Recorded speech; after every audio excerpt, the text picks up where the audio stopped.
So this is an inelastic equation, and basically both of these forces are equal to each other because when they lock together, what is a combined velocity?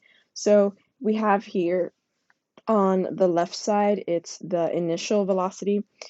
So we have m1 v1 plus m2 v2 of I, and then m1 plus m2 of the velocity. So we have 2,000 and times the velocity one, which is 15.6, and m2, we have that the mass is 15,000, but the initial velocity of m2 is 0, so that equals 0 when we multiply those two together, and that's the left side.